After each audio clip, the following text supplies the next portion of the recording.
stay. When you lose yourself, I'll be right beside you.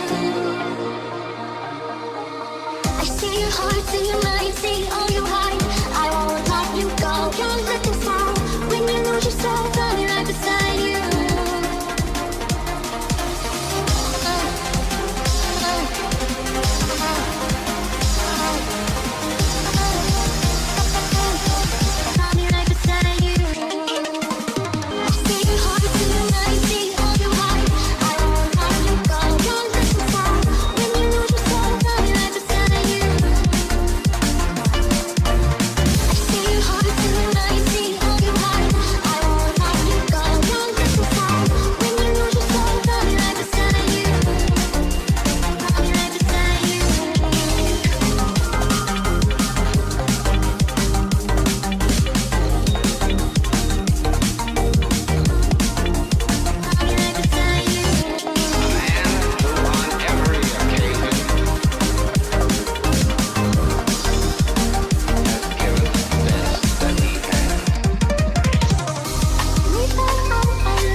There we go.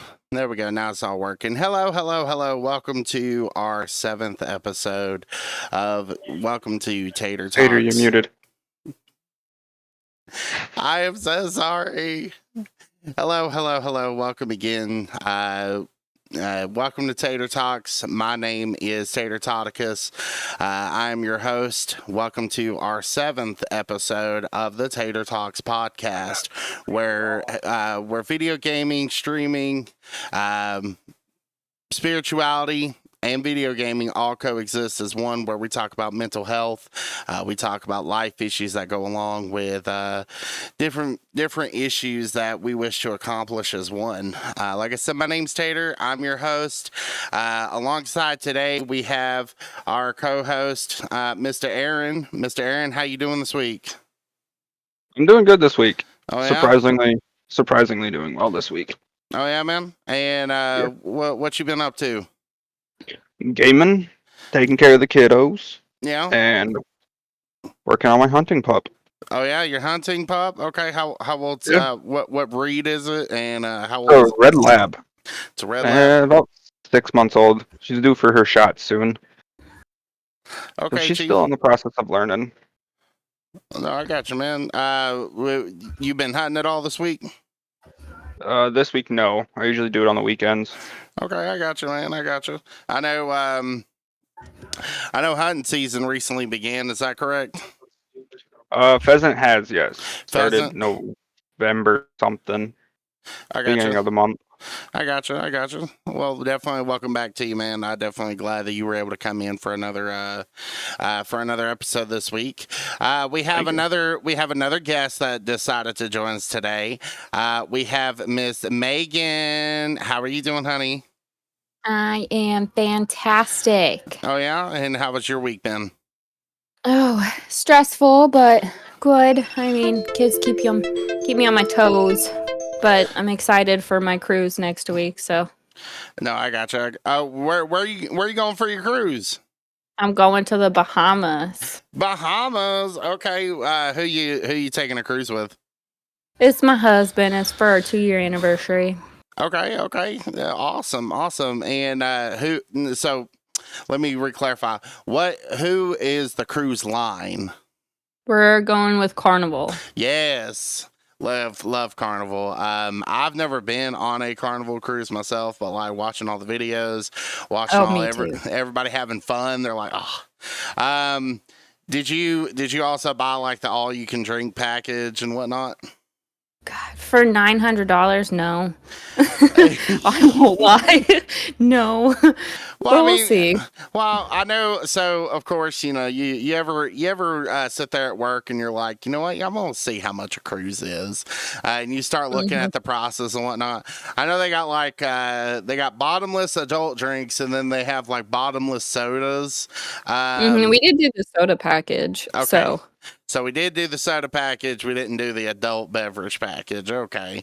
Look, I'm not gonna lie. Me some mimosas on the sitting on the side of the cruise. It's definitely my little area. Okay. I mean, I'll still be drinking. Yeah. I mean,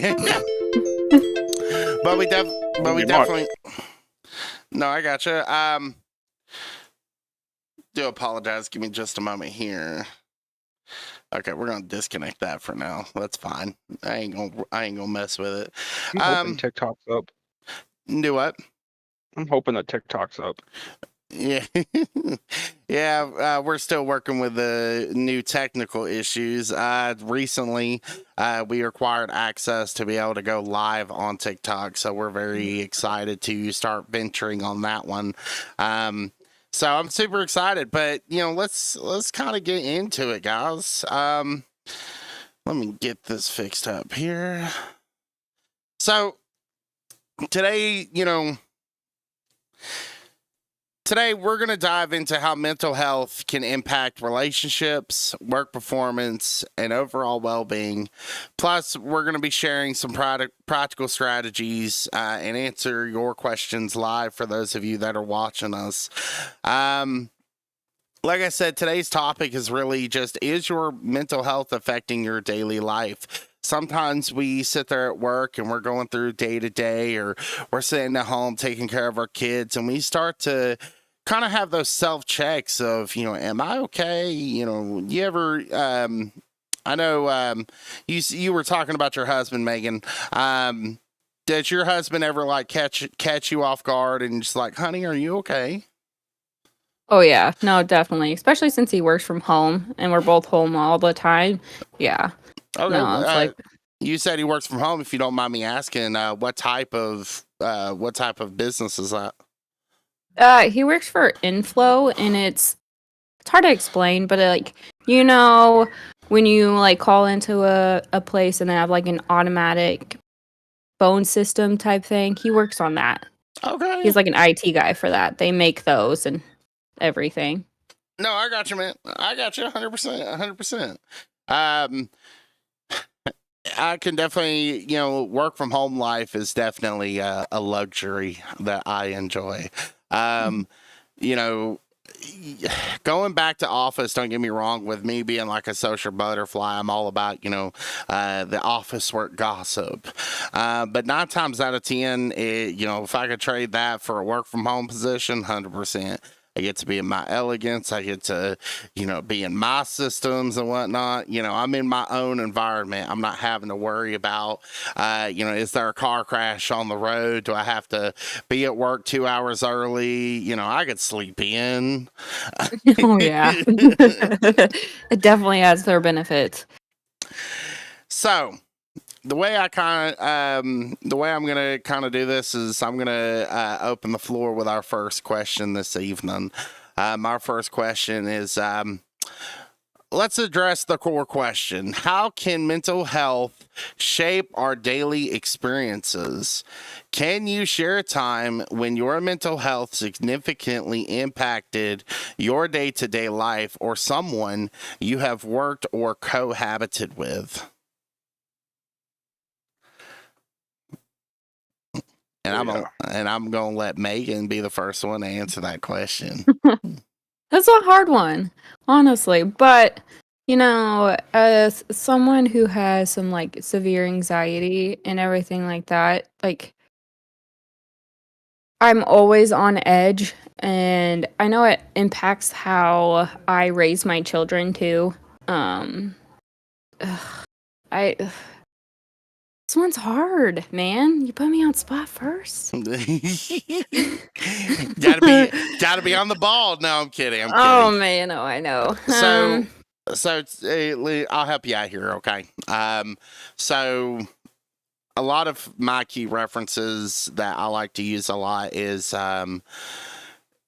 the main reason, as I've always stated, the main prime fuel that helped me create this podcast is the passing of my brother. Me and him, we talked about so many different things. And if we're speaking from a very rough side of the equation, the death of a family member, of course, can trigger your mental health 100%. So if you want to use that for an example to talk about, like, how did you handle that day? How did you, what were the proper steps as to, not exactly proper steps, but let me rephrase that. There's a difference between a passing in the family or somebody just spilled coffee on you. Oh yeah. They're both detrimental because you now have coffee on you. But what's your initial reaction, of course? Get up and yell. But if it comes to like my life, I would have to say my mom walking out when I was 6, never coming back. Okay. And not having a relationship with my dad either. So. Okay. Now you said you also suffer from anxiety issues. Is that correct? Mm-hmm. Oh yeah. So we'll kind of shine some light on that just a little bit. How does your anxiety trigger from day to day? Oh God. I mean, there's things that I can't do. Like I have to talk myself into actually leaving my house. I don't like really going outside. So that kind of impacts my children too. Because they're not getting the experience outside. Plus, we don't have a fence, so I get that anxiety of being outside and people driving past and not paying attention. Okay. And I mean, oh God, my anxiety is so hard to explain. Like when I get the sweats and I can't control anything. Would you say some days are more easier than others? Oh yeah, no, definitely. And I'm on a new medication too, but sometimes it works, sometimes it doesn't. Right. but just kind of how serious the situation is. But I mean, some days my anxiety is so bad, like I can't sleep. I can't do the things that I need to do around the house because I just kind of feel stuck. Mm-hmm. Yeah, and it impacts my children too. Oh yeah. What about you? What about you, Aaron? Ooh. So like back when I was welding, I masked everything up so well, especially when I was a welder. I'd be behind the hood constantly for 10 hours a day. And the days that where I was like depressed walking into work, it drove my productivity up Mm-hmm. because I was just wanting to be by myself. Um, and not really socialize with people, and it drove my productivity up. But then there'd be like days where I was fine and I would go into work and wouldn't get much done because I was social and wanted to be around people, wanted to talk to people. I mean, it different from being at home where those days I'd isolate myself still and not really, and no one would really not talk to anybody. And so it made it hard to figure out what to make for dinner or stuff to do around the house when I just didn't want to do anything. I Mm-hmm. mean, there was always easy days that I came home and stuff like that. Come home and like the house be done, or come home and there'd be just an overwhelming feeling of chores. It's sometimes an overwhelming thing of chores to get done, Okay. and it. I mean, some days I would want to do them, some days I wouldn't want to, but Right. I I mean, mean, it's how it goes. right. I was gonna say I don't think that's more of a. I don't want to necessarily call that a mental issue. That's more of a, like, look, we all face. We see that. Look, for example, when we do laundry, the laundry's clean, but it's still in that basket for like 2 weeks. 7 to 10 business days before that shit gets folded. Okay. Let's be real. Yeah, I'm bad So, about that.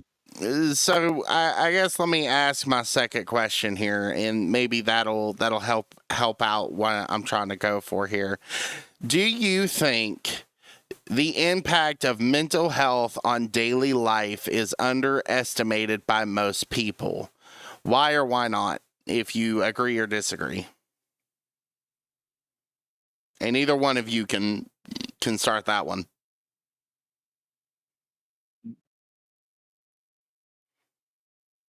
I mean, I'll go ahead. I mean, yeah, it is underestimated because you really don't know what somebody's going through.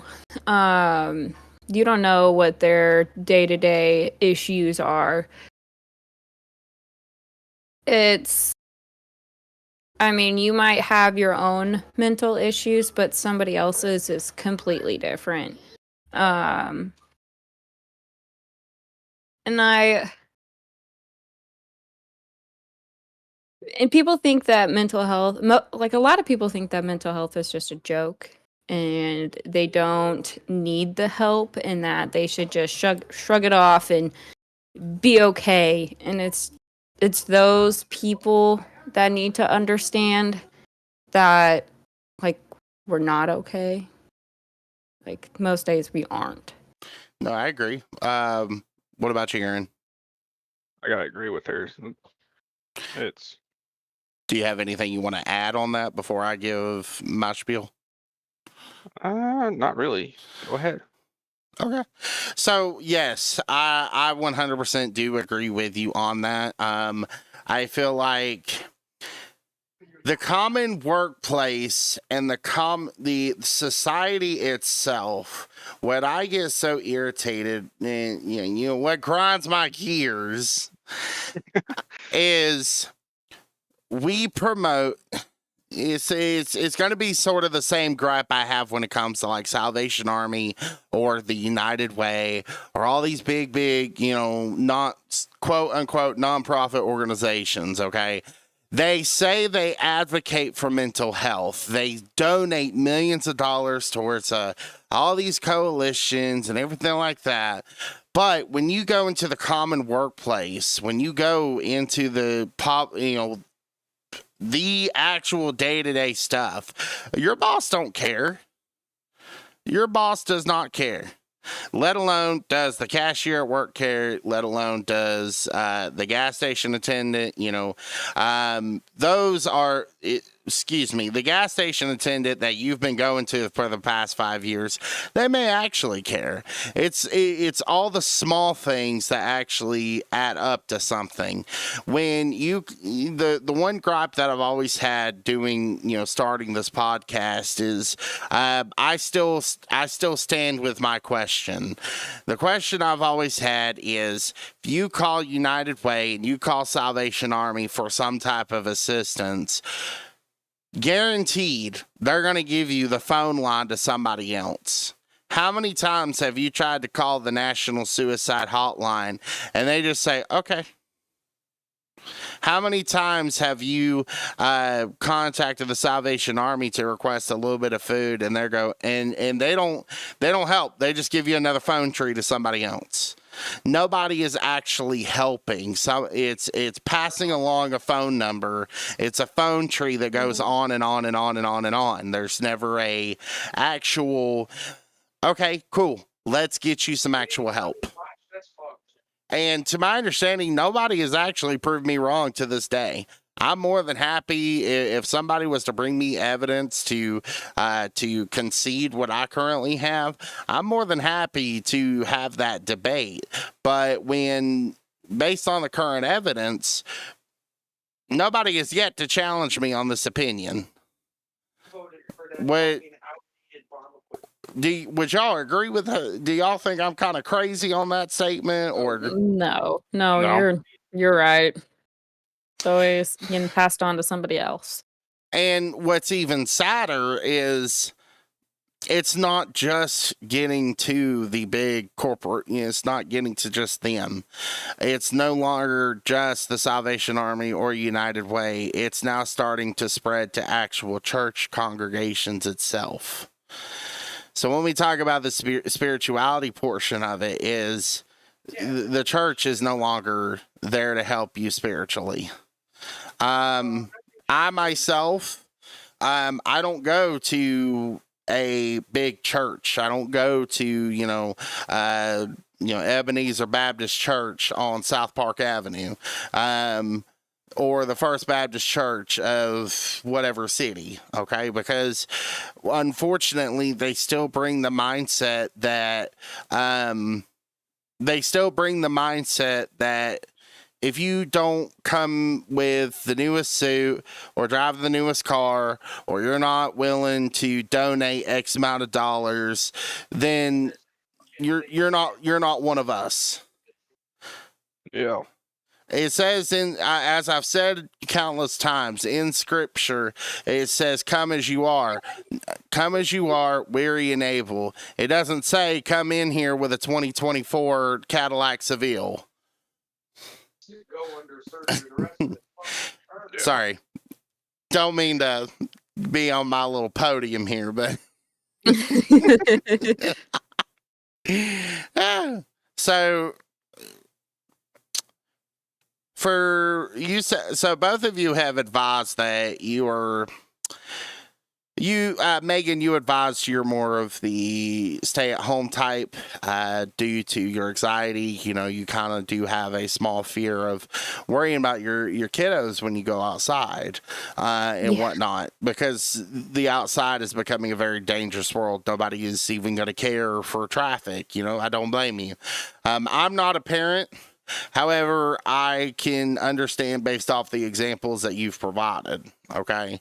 Mhm. Aaron, you've advised that you're a parent as well, but you on the other side of the spectrum, you've advised that it's not necessarily anxiety, but you also deal with situations of depression over the last couple of episodes that we have talked, dealing with day-to-day emotions, dealing with the, are you being a good father? Are you handling your past, so to speak? Couple of episodes we talked about, being able to forgive the past that we can't talk to anymore, those past relatives. So when it comes to the quiet people, recognizing when mental health is slipping can be difficult. What subtle signs should people be aware of?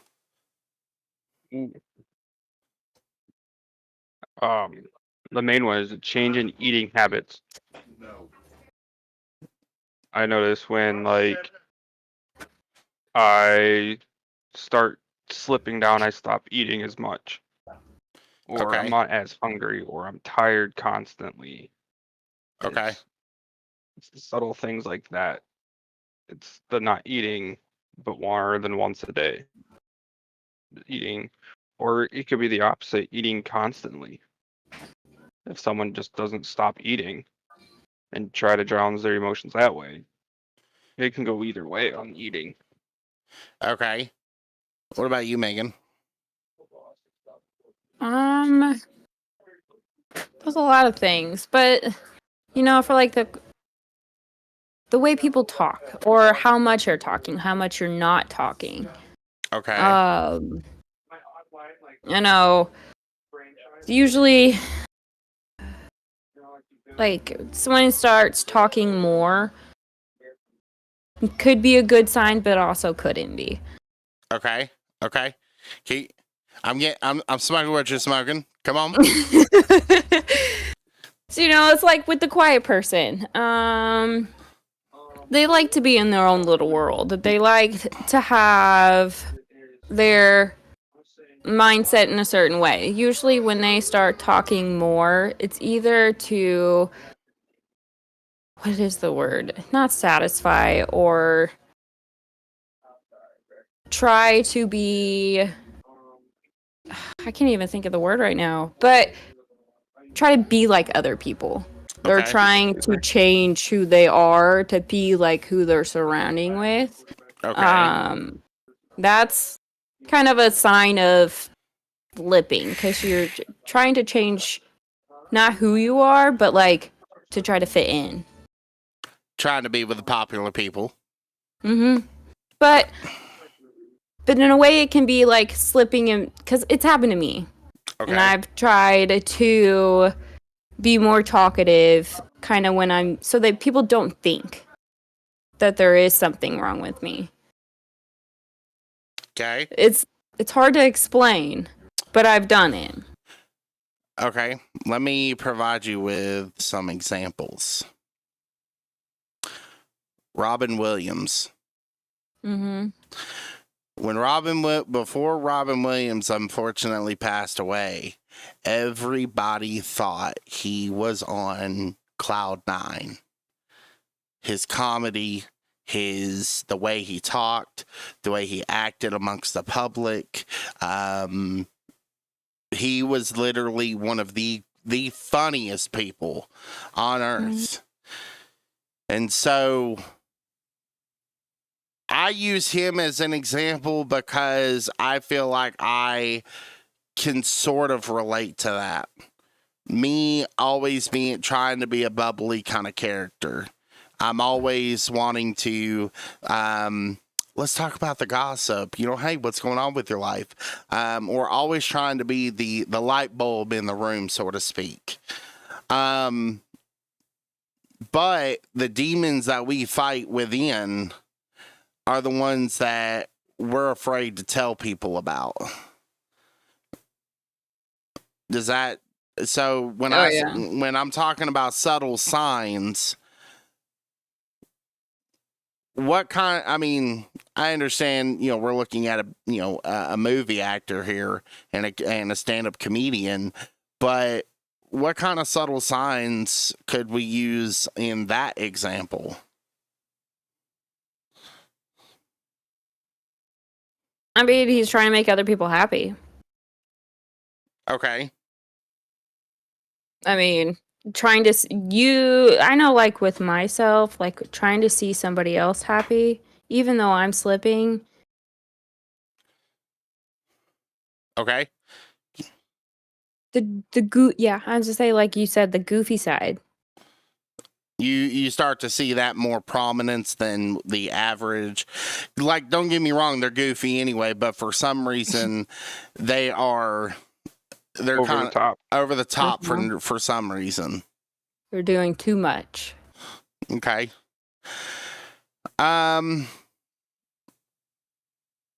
How can someone identify reoccurring triggers or patterns that indicate their mental health is being affected?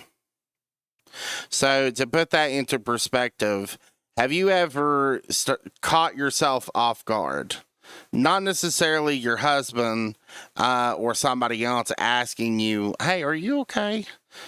It's you're the one catching it. What kind of trigger made you finally say, "I may need to check myself"?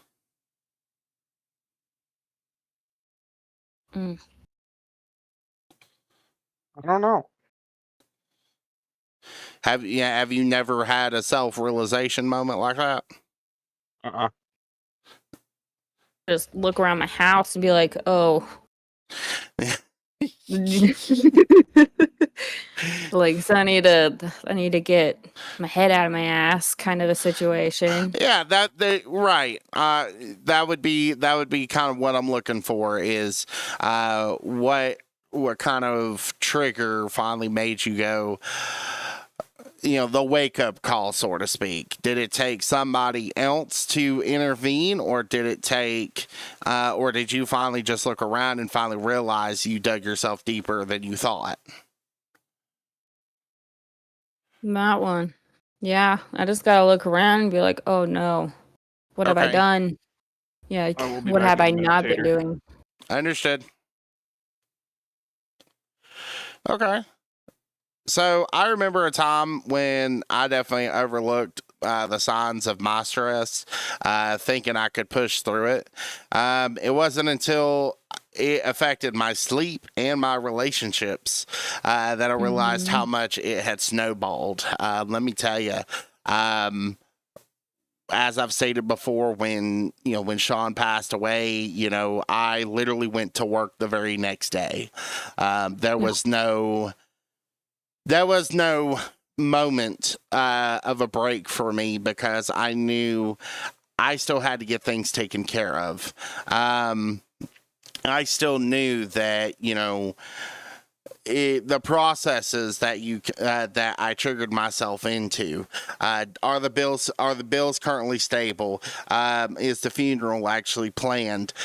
Is work contacted? Is the work equipment that he had turned into work? I'm not necessarily processing the emotion. I'm processing the other steps to get things taken care of and not giving myself time. And so before you start letting that go and you keep on that mindset of running through the checklist that I've spoken about before, it gets to an instance of you start having arguments with your relationships. You start having your coworkers are no longer talking to you like before, because you get so in tune to forgetting kind of who you are individually. Does that make sense, or am I or am I speaking just a little gibberish? Oh no, that makes perfect sense. Even today, I still struggle with my sleep schedule. My sleep schedule is monotonous. There are some days where I can pass out at 11 o'clock on the dot. But then there are some days where honestly I can't sleep at all through the night. because I fight with my own mind. Through the depression and through the issues that I myself have gone through this year, there's so many things that cause that start to add up. And then you try to use your coping steps of writing in a book or listening to a certain genre of music, or trying to get out of that headspace and bring some positivity. And the thing that kind of sucks, though, is at the same time, those thoughts that keep you up at 3 o'clock in the morning while everybody else is asleep, it kills you because you want to talk to somebody, but you're too afraid to wake them up. Mm-hmm. You know? Oh yeah. Oh yeah. No, I have those issues. I have, my mind's always racing, and Right. sleep is impossible. Some nights I could just lay awake for hours and be like, what am I doing to myself? I still got to wake up at the same time, but still have responsibilities, but my mind won't shut up. It won't stop Right. for hours. No, understood. And it really sucks. It really does its wear on you itself. It does. Because when you keep yourself up so late, at that point you're starting to lose even more sleep, which is developing even more insomnia. And then by the time you finally intervene on yourself, you've noticed that your sleep schedule is so messed up, you're starting to crash in the day. You know what I'm saying? Mm-hmm. So to all my people watching, what I'm kind of stressing on the point here is, you sometimes need to take a step back. Don't get me wrong. Enjoy the work schedule. Enjoy going, taking a look at things. But maybe like once a week, kind of check yourself a little bit. It doesn't hurt to kind of look at yourself and say, hey, I really don't think I'm feeling right here. And it's okay to have those feelings. I feel like a lot of people are starting to struggle to show those feelings and be willing to talk about those feelings. Because we're taught, here we go, we're taught on, you have to keep those aside. Don't worry about those feelings right now. We have other things to get done.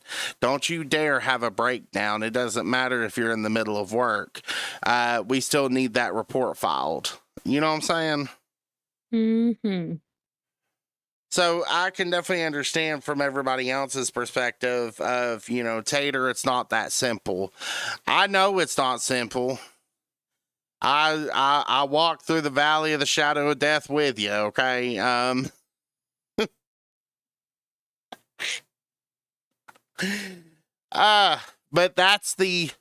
But why can't it be that way? Why can't employers or actual coalitions make changes to help in mental health? They sit there and advocate for it. There's posters all over the workplace, but the posters don't do anything. You call the 877 number, or you call the 1-800 number that the employer gives you. And once again, it's another phone tree. And what's very unfortunate is I recently got communication that he wasn't a dear friend of mine. He wasn't like a close friend of mine, but he was an ex-coworker that we really, really, actually, there's two. I'll talk about the first. I'll talk about the girl that I worked with. She was literally all about gossip. Good gossip, I should say. She would be real with you 100%. If there was a certain process that she was confused about, she would ask me questions. We would always talk about life. We would always talk about relationships and one of the things that we want to do. And I remember even talking to her about this podcast before I started it. Unfortunately, I'm sad to report that she unfortunately took her life last week. And so I want to dedicate that's one of the reasons of this episode is I want to dedicate this episode to Miss Una. Please identify yourself when you feel like you need assistance. Please check yourself.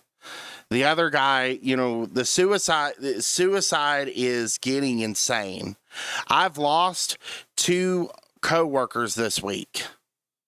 One, Miss Una, that I lost last week, and then just 3 days ago, I received a report from a gentleman that I used to do debt collections with, Kenny Poor.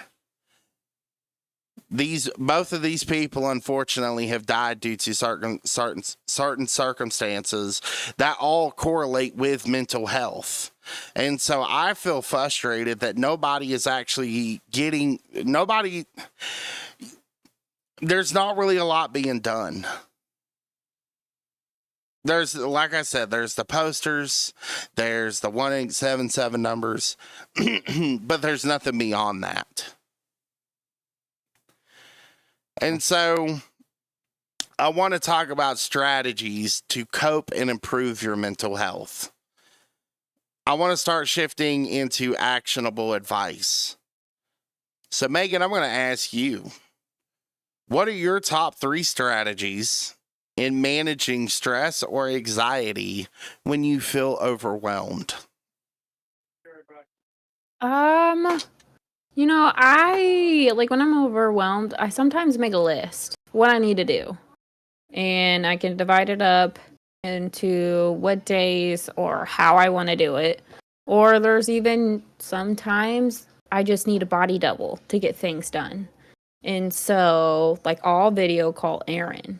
We won't talk. We'll just be on video call, and I can do the dishes probably twice as fast than I can get them done without him there. And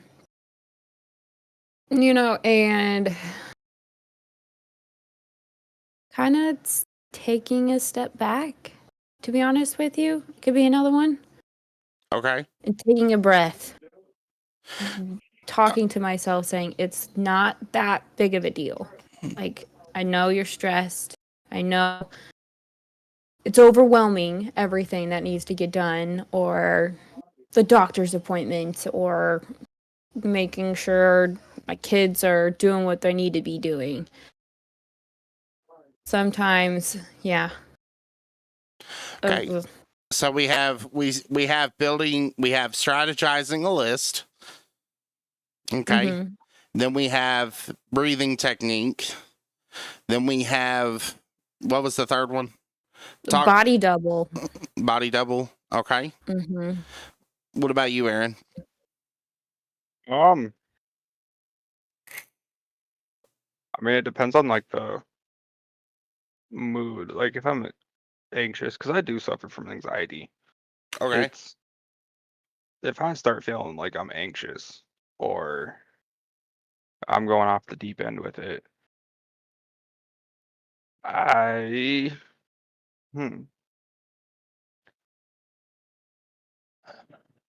tend to just drown myself in music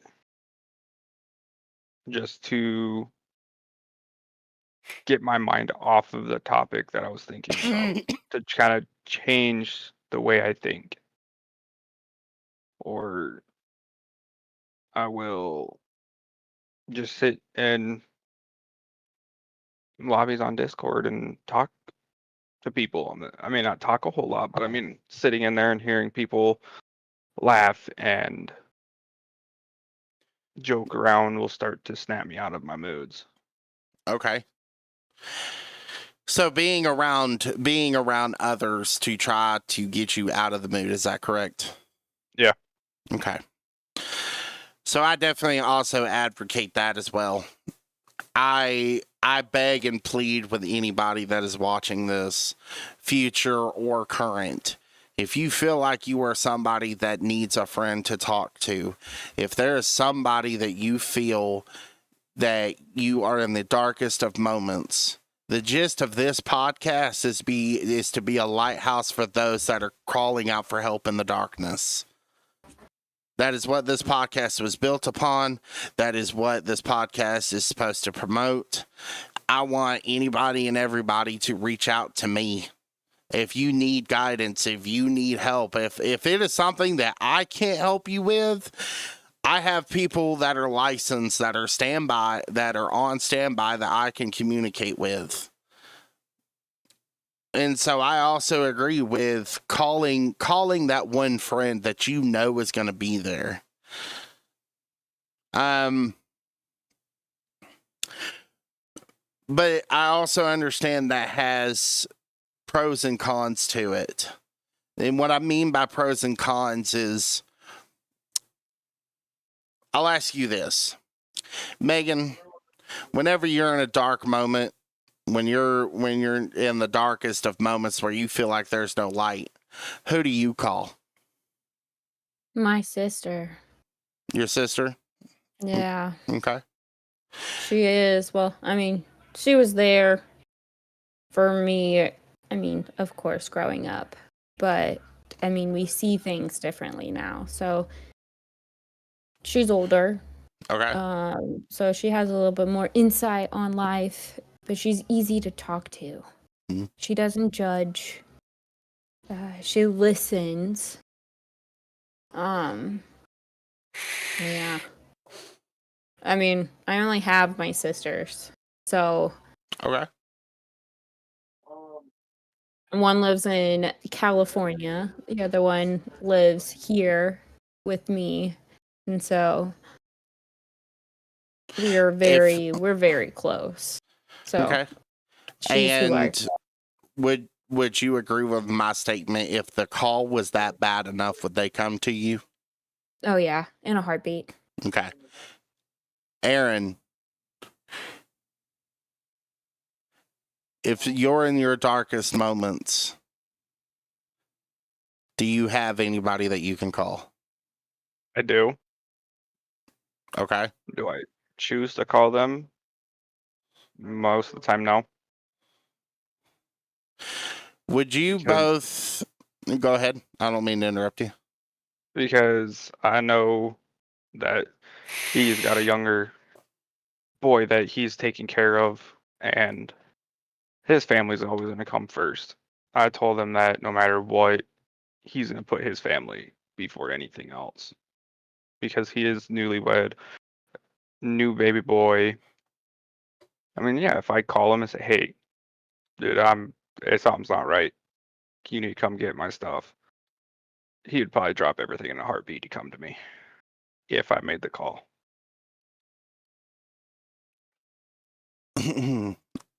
So, would you agree? So, per the Anxiety and Depression Association of America, would you agree with my statement that nearly 1 in 10 men experience some form of depression or anxiety?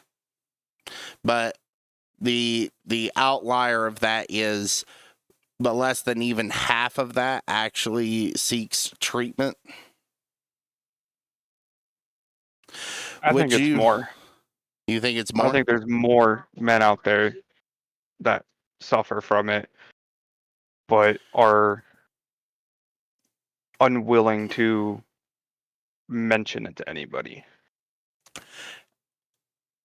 That was going to be my next question. Would you agree with my statement that out of three, if I'm correct, I'm trying to quote at the top of my head here, so I do apologize for the vacancy, but 3 out of 5 men in the United States alone have advised that they don't have anybody to call whenever they're in their darkest moments. 100%. Not a lot of guys do have that feeling. They have someone to go to and make that call to. Would you also, did you also know that over 79% of men's deaths have now surmounted to suicide alone? Mm-hmm. Based on excuse me, I'm getting it pulled back up here. So the American Foundation for Suicide Prevention says that suicide is now the 11th leading cause of deaths in the United States. In 2022, 49,476 Americans died by suicide attempts. Out of that 49,000, 36,000 of those were male suicides. Men died by suicide 3.85 times more than women, with white males accounted for 68% of those suicide deaths in 2022 alone.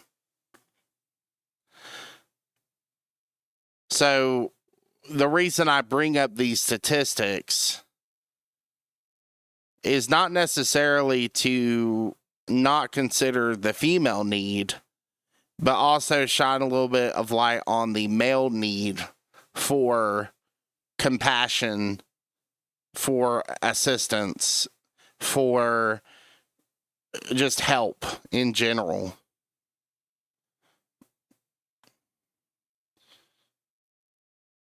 So my question is, do you believe that building a mental health routine is more effective than reacting reacting to stress as it arises when it comes to these types of moments?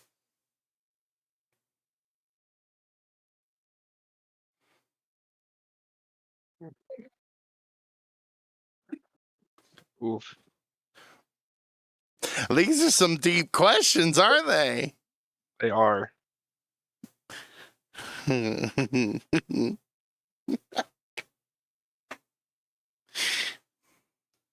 If it gets too difficult, I can ask you a different question. Let's circle back to that one. We'll circle back. We'll say You got the reference. Okay. So how can somebody let's see, we've already asked that question. Okay, this is a good one. What are some common mistakes people make when trying to manage their mental health long term? Well, Do what? alcohol. Alcohol? It's more of a depressant. So people are like, oh yeah, I'm gonna go drink and have fun with my friends, and they start drinking and they hear someone say the wrong thing, and boom, it's straight downhill, and it's 10 times worse than it was before. Okay. Besides alcohol and drugs, I'm going to take away those easy answers off the rip. Besides alcohol and drugs, what are some other mistakes?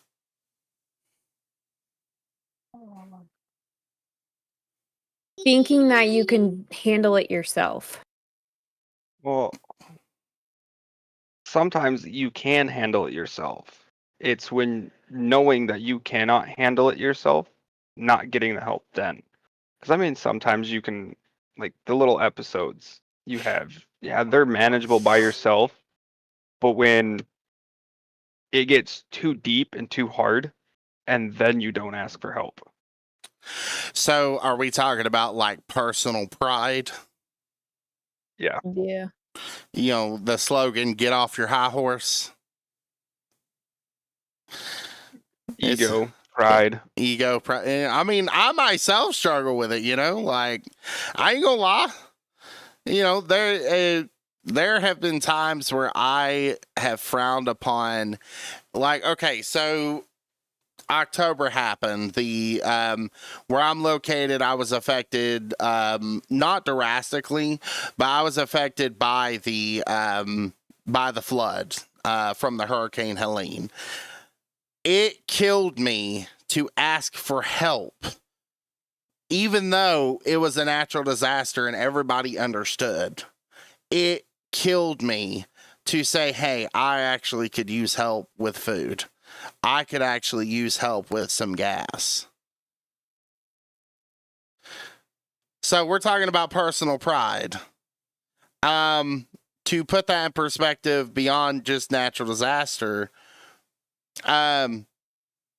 when you're actually dealing with relationship problems of domestic abuse or common arguments that you and your spouse just get into, it doesn't necessarily have to be domestic violence itself, but like being afraid to ask a second opinion.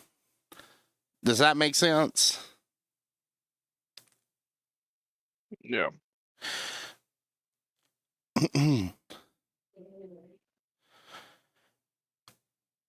So, despite all the progress, excuse me, I'm getting ahead of myself.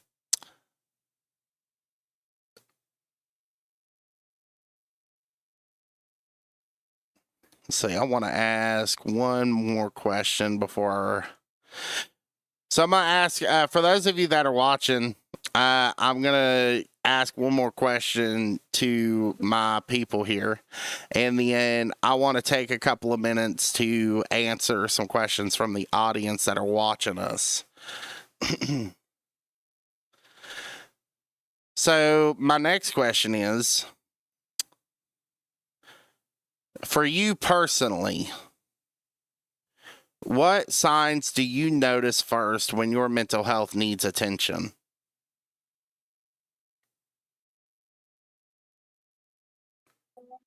Ooh.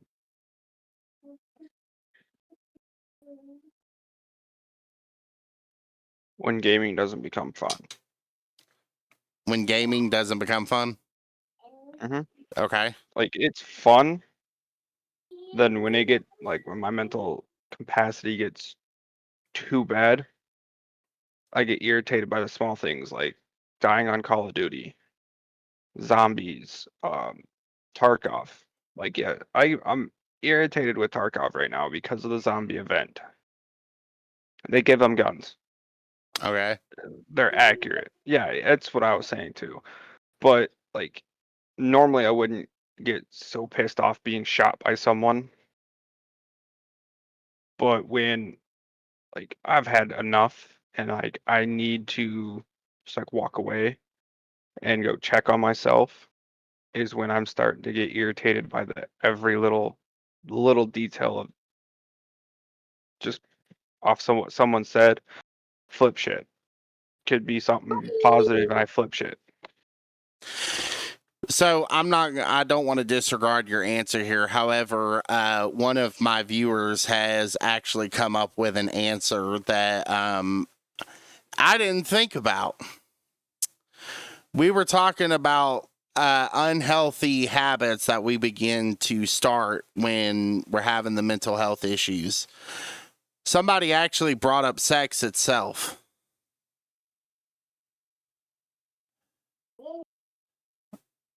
Yeah, I can see it. Mm-hmm. When the compassion with your partner is no longer a compassionate moment. Like I want to try to stay as PG as possible with that topic, you know.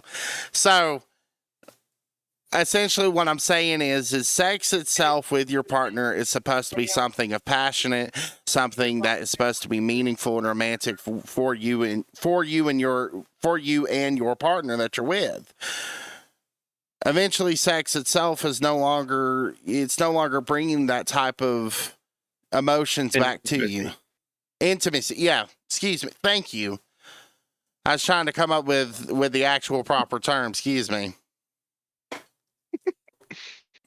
And this is why we're together on this podcast, Tater. We think alike. We have English and then we have Tater-ish. Okay, we're just Yeah. So You gotta be fluent and tater-ish. So I wanted to bring that up real quick because I actually started thinking about that and I thought that was a really good answer. So I do apologize. The answer that you had provided, Aaron, was when video gaming no longer is bringing the emotions of video gaming. Is that correct? when the excitement of actual, hey, I won Battle Royal, Fortnite, whatever. It's no longer the hype, as we all like to call it these days. It's more of like for me, it's I gotta hop on World of Warcraft. It's not. Hey man, I play World of Warcraft. You start feeling, as I tell a lot of my guildies that are in that I help lead, the aspect of it actually still being a game and not being treated like a job. So video gaming. Okay, that's a good example. What about you, Miss Megan? Oh man.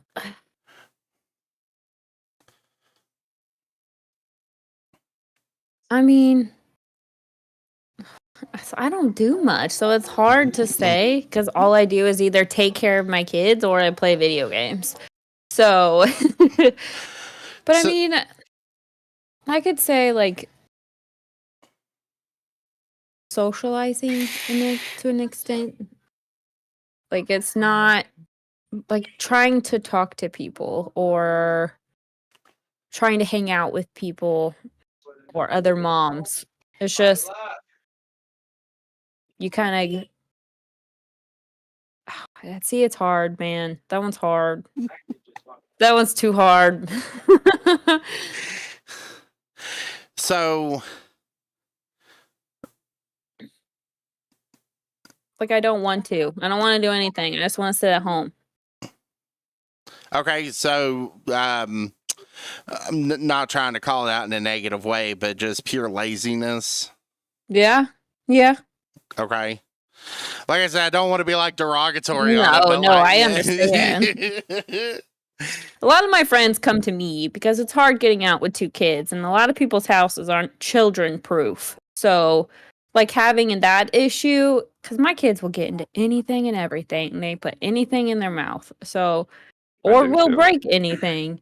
So, like, I don't like going to other people's houses because that alone will give me anxiety. Because I gotta be on the edge, making sure my full attention is on them, and I can't. It's not fun for me because I can't interact with the other adult that's there with me. Yeah. Okay. So instead of laziness, I'm going to go with fatigue itself. Yeah. The persistent tiredness of or lack of energy to even after adequate rest. We talked about sleep disturbances earlier. We did video gaming. We talked about difficulty of concentrating. So video gaming correlates with the loss of interest. It's no longer giving you the interest that you've always wanted. What about increased self-criticism?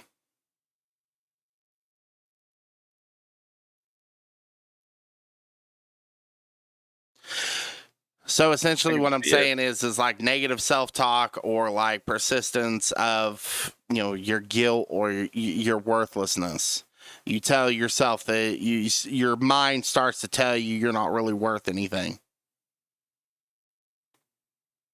Do you That never really shuts off. You said that never really shuts off for you? No. Okay. It's constantly always in a loop in the back of my mind because of how I am. Like I've opened up to people and had it get thrown right back in my face, and pretty much told how like worthless I could be, and for not opening up. Like that they want the emotional connection. Like I get that. Like I can try to open up and get that emotional connection, but it's always in the back of my mind like, oh, they're gonna throw it in your face. They're gonna do what everybody else did. And it just constantly replays every day, all day. So one of my other viewers also advised short temper. So, for example, Miss Megan, do you ever have examples, or do you ever have moments with your kiddos where they're like playing Legos or something, and for some reason, normally you would be okay with it, but like for some reason you're just like, not right now. Oh yeah, no, definitely. Because I mean, because I just, man, they're so difficult. Kids can be so difficult, and I have children that don't speak, so that's even harder. So, And if you don't mind me asking, I'd like to get some clarification. When you say they don't speak, are you speaking in reference of like nonverbal, or they're Yeah. just not old enough to speak yet? no, I mean, right now they're nonverbal. Okay. I mean, I have a 3-year-old and a 2-year-old, and Okay. they don't speak words like they're supposed to. Okay. No, I gotcha. Keep going. Keep going. I mean, so they themselves have their own short temper, especially when they're trying to do something and it's not going their way. I'm the same way. If it's not going my way, I'm gonna have a freak out. Hmm. And with them, like we'll play blocks, we'll play Legos, and they start throwing them, or it's just a big old mess, and it's just like I'm done. I don't want to do this anymore. I've had my fair share of playing for the moment, but yeah, it's hard. I'm done. Tea party is done. I'm just. So, You guys can play. I'm out. I'm out. So, no, I definitely get that. Like I said, I'm not a parent myself, but like for example, during the summer when I go out to these youth camps, where I talk to a bunch of teenagers, typically each camp has about, I want to say, one camp will have about 180, and then there's another camp that'll have about 350 teenagers, and we're talking between the ages of 13 to 18. So let me put that into perspective. Me being 27, having to deal with the teenage angst of 13 to 18, dealing with do what? Oh, Yeah, dealing with the I had look some of these people. Hormones. Some dealing with the hormones, dealing with the quick comebacks that they come up with. Hey, I need you to be in line, and somebody will fire back. Well, I need you to step on a scale, and I was like, okay. Yeah. Kids these days are a lot They're different than quick. we were kids. Dude, some of these kids are quick, and what the beauty that I have taking care of these teens is I have a beauty. I have thankfully I've been granted the skill to be able to work with them. And I understand a little bit of their background because I myself grew up in a lot of the background that these kids have grown up with. And some of them are easy, and then some of them are very tough. There are some kids that I've taken care of that they've already had a third suicide attempt. There's some kids that have already seen somebody get shot in front of them. So many traumatic issues, and what I enjoy so much is myself being able to be that lifeline for them, to be that life raft, to be there to help them along the way. These weeks that I go were very powerful, and I love doing it every single year. And there was Sean. He would always tell me, he's like, "You sure you want to go out this year?" Because a lot of people don't really know, but I have to pay to go to these places. This is not something that that is just waived. So not only am I volunteering my time, but I spend roughly about $2,000 to $3,000 a year going to these camps because of the cost of resources, the camp fees that we do, so that way it covers like the lodging and whatnot. So it can be very expensive, but to me, it is worth every dime and every moment that I have with those kids, because by the end of the week, we're all literally crying. We're all hugging each other. I've given my social media out to them like 30 times. It gets very powerful. And so I strongly urge, if anybody wishes to try to go into that work, into that type of volunteering, definitely try to contact a local camp and see if they need assistance. It is very, very powerful type of work, and we need more people like me to come into that.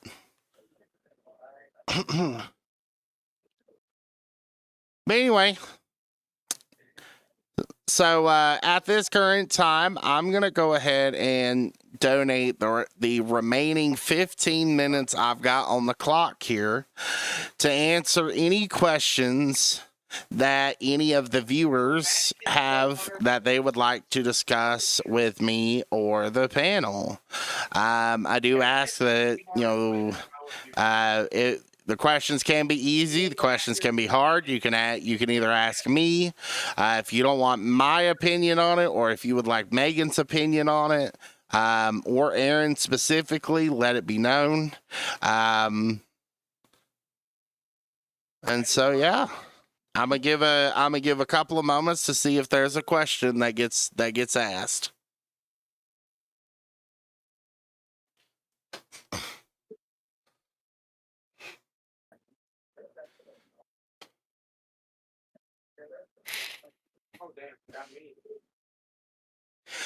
So do you have any regarding that cruise that you're going on? Do you have any you going on any of the what do they call them, expenditures? I don't think so. I think because we never had a honeymoon and we didn't really have a wedding either, so we're just going to relax. We don't really get to have time to ourselves, and it doesn't have any stops. I don't think. I don't know anything about it. Yes. Ryan Yeah. says it does. He hasn't told me anything, so I'm going in blind. Oh, so it's his. Okay. Yeah. Okay.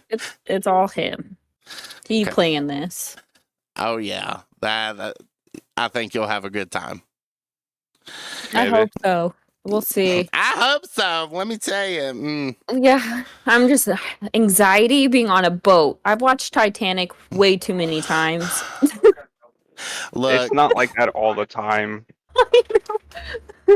But I'm so we all scared. know. Look, we all know there was more than enough room for Jack to be on that door too. Let's not lie here. According to MythBusters, there wasn't. Because they did test it. The same wood, the same weight, everything, and it would flip every single time. I don't know. I don't know about that. I don't believe it. I trust MythBusters and science on that. Plus, it's not the boat you have to be worried about. You got to think about what's in the water. Yeah. I That's mean, deep. that's the Arctic It's a deep Ocean. down in there. But that was the Arctic Ocean. That's pretty Yeah. cold, and there was nothing up there. Yeah, you'd be down by the Caribbean. It's gonna be nice and warm. There's no icebergs. You won't hit one. But if you do fall in, don't kick your Don't say legs and make that. splashes. I know how to swim. It attracts great white sharks. And Don't you'll tell me. be the movie Jaws all over again. Yeah, but Let's- I've also heard in theory, not necessarily theory, but some marine biologists have advised if a shark is actually aiming at you, simply like boop them on the nose and they'll actually swim away from you. Yeah, because they have so much neurological sensors right there. Yeah, but Or I don't finding think prey. somebody panicking in the moment is gonna think, "Oh, I'm gonna boop your nose." You might. I would. Kick it. I Punch might. it. Light it. Somebody said, or Rose could have traded places with Jack. It could have. Hey, but if you think about it, back then, men had to give it all up. I mean, if we go along the theory, so there's have y'all heard the crazy theory of Jack Dawson? That he wasn't real. No, that Jack Dawson was real. So the theory is, Jack Dawson really existed, but he was a time traveler. Because you go from you hear the origins of Jack was he grew up in I want to say Chippewa Falls, and then he boarded a boat. He boarded a boat to Titanic. The Titanic sank, and then you have The Great Gatsby, where he was also out on the ocean. And he somehow acquired millions, and then he just washed up on shore and all of a sudden had all this wealth. And then Mr. Gatsby allegedly faked suicide because he had so many people coming after him. And then you have the gist of the movie Inception. No. Going So down we're the rabbit hole. So we're talking about a theory here that spreads across 3 different movies about Jack Dawson himself, just giving other aliases. I mean, it could work. It could. It could work. But we watched Jack die. Did we? Did we though? We watched him sink under the water. But he wasn't breathing. Maybe he wasn't moving. Oh yeah. He Well, faked it. how many times have you been sitting there watching TV with your husband, and he's so invested in the TV, you go, honey, and then you have to hit him and go, oh, what? I think he has to do that with me more than Selective Oh, hearing. I get so invested in things. But yeah, no. I mean, I see it. But then again, I mean, but they do say a body is not dead if it's cold. It's only dead if Reserved. it's warm. Yeah. He was the first cryogenic patient. No, I gotcha. So that's pretty much all the time I'm gonna have allotted for this episode. I really hope. So I have a episode coming up this Sunday instead of this coming Thursday. We're still going to be live Thursday, but we have a veterans episode coming up. The next episode is going to be Tater-talks episode 8. The mind of the war alone, not only with yourself, with your mind, but with the future of yourself. We're going to have a military vet on the podcast who's been deployed multiple times, and he's going to share his story alongside of where I'm going to sit down with him one-on-one, and we're going to ask questions once again regarding how can we help veterans alone. I do want that. I'm doing this episode mainly in honor of Veterans Day that's coming up this coming Monday. I know everybody kind of has a 3-day weekend coming up, holla holla, but you wouldn't have that weekend without the sacrifices of those who may have sacrificed some and some sacrificed all. So I would really appreciate if we had people come in and watch that episode with here on Twitch, Facebook, and TikTok. I want to thank Ms. Megan for coming out this evening. I do appreciate you giving us your definitely your opinion on things. I do apologize if the questions were a little tough. It's okay. It's okay. And of course, Aaron, man, I appreciate you being on board with these episodes. I definitely hope we have many, many more coming along as we go with this. Oh yeah. Other than that, is there any questions y'all want to ask me before I wrap this whole show up? I Okay. don't think so. Okay.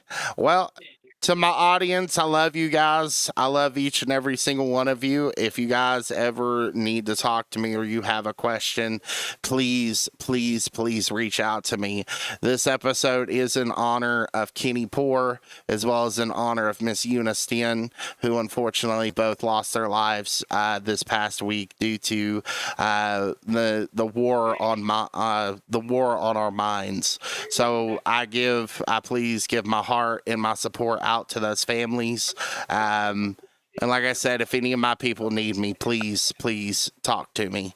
As always, my name is Tater-talks, the host of the Tater-talks, and you guys have a wonderful weekend.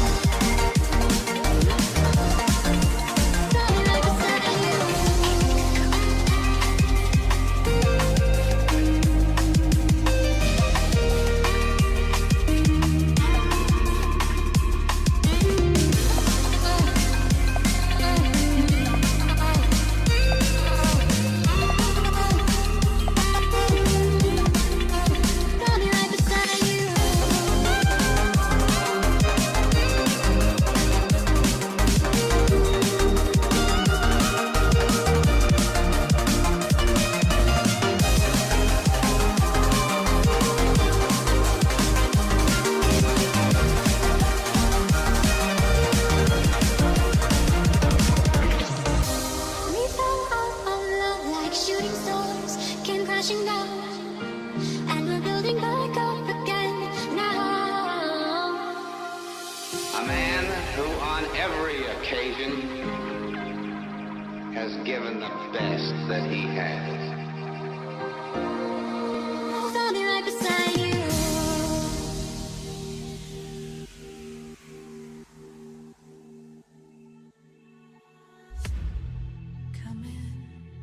Come in. I can seat you by the fire. Listen. There's something I must confide. I know I said that it'd be fine. I know I made it look like it'd be alright. But I think I learned my lesson, and I'm not gonna let you out of my sight. You can call me killer, 'cause I'll bring you to the light. And it might taste bitter,